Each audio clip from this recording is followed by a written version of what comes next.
reckon the best part of Rocky, Sam, was when he's really losing. Like, he's really, like, down in his luck, and he's on the ropes, and he's fucking struggling, and his face is all puffed up. And then he just buys, like, 3 or 4 loot boxes to be able to get the necessary power-ups he needs to be able to win the fight. The thing is, because in number 1 he was poor, so he couldn't buy the loot boxes. So exactly. he lost that first one. Totally. Then he got a bit of fame, and then he could buy loot boxes, and that's why he started dominating everyone else. And he also got that cosmetic upgrade as well. Oh, he did, actually. From Rocky 2 to Rocky 3. He totally got cosmetic upgrades. 100%.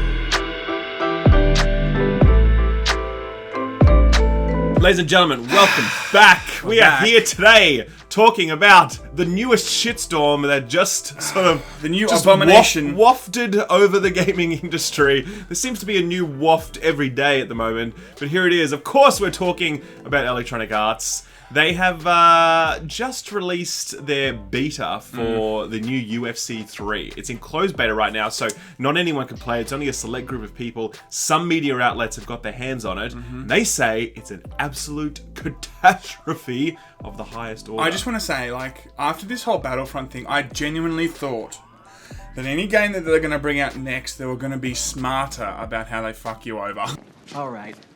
Assume the position. But it's like so blatantly the same shit. It's worse. It is worse now. Just 2 days after Blake Jerkinson, the CFO of EA, gave a speech at an investment banker conference where he basically said, you know what, guys? Our strategy is not going to change. It's going to be exactly the same. EA have just come out and proved exactly that by doing exactly what they always do, which is cramming hideous, progression-based Wilson Lootboxes into their video games that completely ruin them. And I just don't understand that they're looking at their share price plummet and they're like, we're doing a good job, guys. This is good. Let's continue with the microtransactions. But all jokes aside, the reason they're, as we were talking about in the car, the reason why they're still doing it is people are still buying the games. There might be people like us and other people that talk about it, but ultimately, and a lot of hardcore gamers that won't buy EA games for an extended period of time, but the bottom line is, they're still making heaps of money off these microtransactions. So why would they actually change? We don't know yet what impact this has all had in terms of their microtransaction revenue, but we do know that EA are completely unapologetic in the face of all of it. So the example this time around is UFC 3, annualized franchise at this point, coming around. UFC 2 already had microtransactions in it, but UFC 3 seems to be doing it a whole lot worse. One publication, Astute Gaming, has described it as the most egregious example of microtransactions implementation ever. They give the example that the entire system is based on loot box progression. You can't just play the game and level up. You basically need to buy or earn these loot boxes that unlock significant stat increases for your fighters. And they give one really detailed example where they talk about the jab, where if you're able to unlock the most powerful jab card out of your loot box bullshit, then you can literally just punch your opponent to death because they have the worst jab, and then you can just trade jabs and then they just lose. Like, it's one thing to, slide in a few little perks here and there, but to fundamentally, it's a punching game. Totally. Like, you can't get any worse than, hey, that's actually, change. There's one thing to, change the actual core mechanics based on, loot boxes. But, to go that far, my God, is there anything that EA will not do? They just don't even care. They don't care. They do not care at this point. They just do not give a shit. So all of that is out there now. It also, of course, has their Ultimate Team mode, which is kind of weird because it's all about ultimate teams, like building teams of fighters, even though it's fighting is a 1v1 sport. But they're like, no, there's teams involved. Unless they're just, sewed together and this big, centipede of Conor McGregor's, They try and make money on the progression system, fleecing you on that front by basically making you gamble for the best stats so you can beat other players online. And then when you're not doing that, you're also trying to get cards which are going to be able to build out these squads, these teams of fighters, when UFC isn't even a team game, but they just kind of jam it in there because they feel like that model works in every other game, so they want to make sure it works here.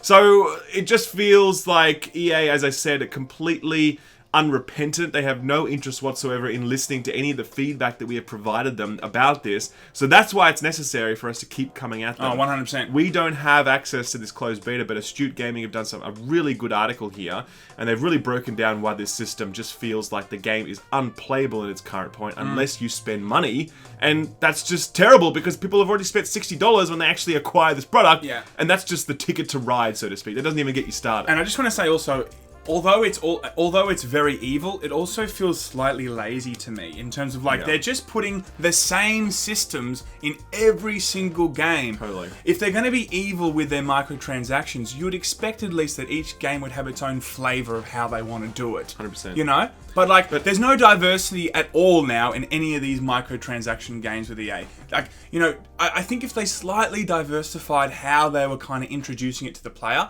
although it's evil, maybe it would slip under the radar a little bit more because it's slightly presented differently. Sam's like, please, lie to me better. Yeah, like, lie to me in different better. ways, That's please. right. But there's no diversity at all here. What in the hell's diversity?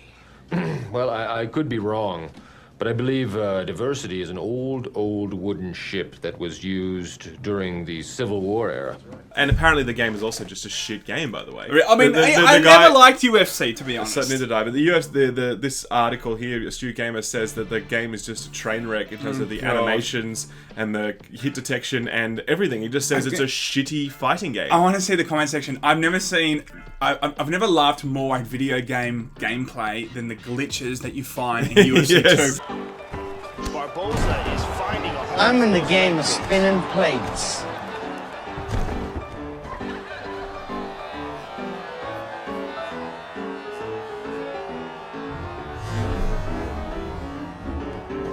What actually, I think the best part of this whole article, though, is when they start talking about commentary. And they're basically saying that the commentary from Joe Rogan actually just sounds like it's been recorded separately and differently and in a different location and at lower quality than the other commentator. So you just hear this normal, high-quality production. And then Joe Rogan was probably just sitting at home on like his iPhone. He's like, oh, they want me to do some shitty lines. Like, oh... he's got him. Yeah, you know, that like was a great hook. Lazy. I thought that they were saying. I thought that they were leading on that they were just taking clips of him doing commentary from previous actual fights. No. They're saying that they literally they've recorded new stuff and they've just recorded in like a garage or something. My God, he's probably just like laziest shit. Yeah. He's probably like, fuck. Is this EA? Fine, I'll do it. Heaps of money. Yeah, cool. Totally. Jab, whatever. Give me money. Fucking whatever. Man, it's just they're not even lazy. trying at this point. They're just it's so not for us. This game is so not for people not who for actually anybody. care about video games. That EA know this and they don't care. They don't try and make it good. They're just like put out a shitty product, ram it full of microtransactions, ship it out the door. That's it, done. And we'll see you next year. You know what I mean? Some people might not like this comment, but I think like these games are targeted at a specific gaming audience that might not be in the know of gaming. Totally. Like UFC fans and shit like that, you know? Like, and that's okay, but like a lot of those people I think won't be hardcore gamers. They'll be hardcore sports people or whatever, absolutely. right? And they have different hobbies. And like it's almost like they're, you know, again, they're trying to target people that really don't understand what they're getting themselves into.